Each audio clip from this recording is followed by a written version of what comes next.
Chapter 10. Priya. Dawn light was threatening beyond the lattice windows.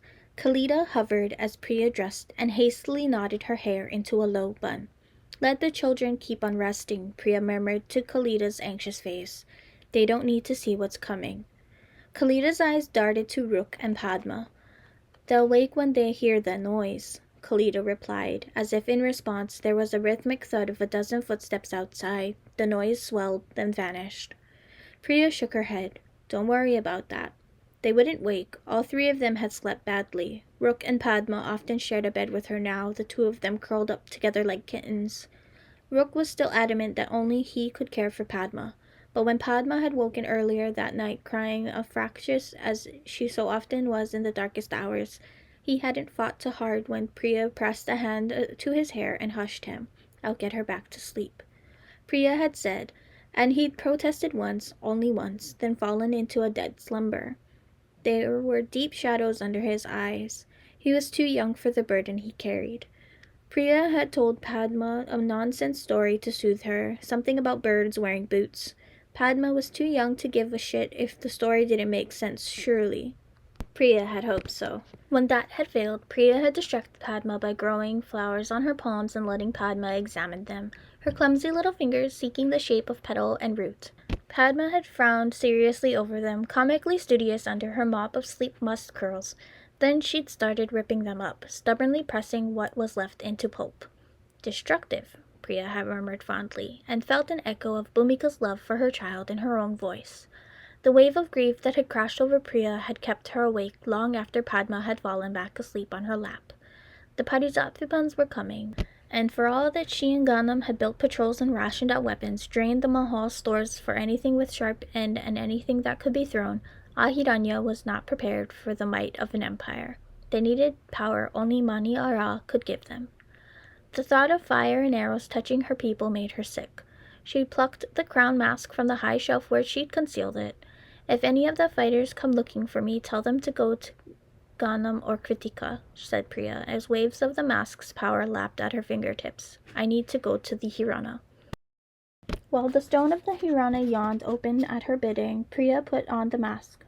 She stretched her awareness into the green, feeling every inch of her home, each root and swaying branch, the worming and scuttle of insects under the dirt, steadily churning it into new shapes. The deathless waters lay ahead of her. Priya stepped onto her own dark road and walked toward them. On the soft soil that edged the deathless waters, Priya kneeled and prayed. She did so silently, hand-clasped. Breathing slowly, she sank into the sangam in her mind. She reached through the waters of green and red gold for Mani Ara, always for Mani Ara. She didn't know how long she remained there. Pain rustled through her skin. She bit her own tongue reflexively as the sharpness of it, the way it erupted over her in a wave, radiating from her skull outward. She wrenched the crown mask from her face and watched a spill of flowers tumble to the floor. She touched her face and felt new blooms threatening to rise under her skin. Shit. What did she look like? She didn't know anymore. Oh, she'd seen the horror on people's faces, and the awe too, and she'd been able to ignore it all more or less, until now. But if she was growing stranger still... It was foolish impulse, but she didn't resist it. She knee-walked to the edge of the deathless waters and peered in. The water shone blue. It shouldn't have reflected her like a mirror, but when she pressed her hands into the glowing surface, it stilled and dimmed, rippling into a sheet of silver. Priya met her reflection's eyes. She wasn't vain. She never had been. She knew her nose was crooked and her face unremarkable, that she was small and strong and not particularly pretty. But she'd never needed or wanted to be pretty. She'd been comfortable in her own skin. She thought she had accepted how changed she was after Malini. She had walked home to Ahiranya with flowers growing at her feet and sap bleeding from her skin and shed petals from her hair. But the woman she saw in front of her, she did not have rot. That was clear. There was something cruel and twisted about the rot. What had become of her looked natural, like it belonged. Her hair was still straight, but there were strands of dark leaves twined through it. Her eyes were still hers, but flecked in whites with green, shards like algae blooms that dissipated when she blinked hard, then returned again. On her face, at the places where bone sat closest to skin, lay a thin tracery of flowers, small blooms in pale rose and deep red alike. They shifted when she tensed her jaw, withering and then bursting into richer life when she forced herself to smile. She looked almost like one of the Yaksa. Almost. She touched her fingertips to the side of her neck. The burn mark there was still a livid, bright slash of color against her dark brown skin. Perhaps her skin gleamed like bark or earth, and maybe her mouth was a deep color of bruised flower, but that scar was all flesh and all human. She dreamt a few times of what it had been like when Malini had burned her, the scrabble of desperate hands, the pain, and the smell of her own flesh. Now when she touched the scar she felt nothing. The skin was nerveless.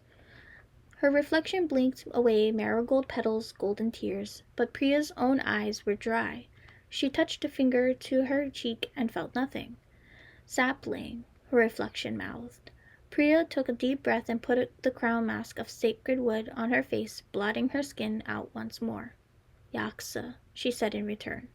Mani Ara. Priya emerged from the Hirana to bright sunlight and a sea of pilgrims. They parted as she walked. Many bowed. She did not look at them. She had no desire to. They were nothing to her, a sea of faces, a sea of flesh. She was not like them. Some of the guards from the Mahal had gathered waiting for her. Gundam was at the head, dressed for battle, with a scythe hooked at his back. His eyes widened at the sight of her. He gave no other sign of shock. Swiftly he lowered his head and bowed as the pilgrims had. "Elder Priya," he said, "we're ready." She swallowed. It was hard to find speech.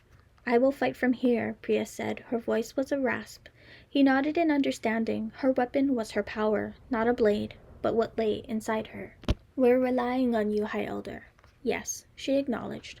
She knew there were more words she would have said if she'd felt more like herself and a little less hollowed. She stood still, the soil under her curdling like milk as her Ahirani soldiers walked away. She drew a perimeter around herself, a thorny carapace, sharp enough to keep the watching people at bay. She reached into the green and felt what she'd known would come, and feared. Parijatvipan's soldiers, coming closer.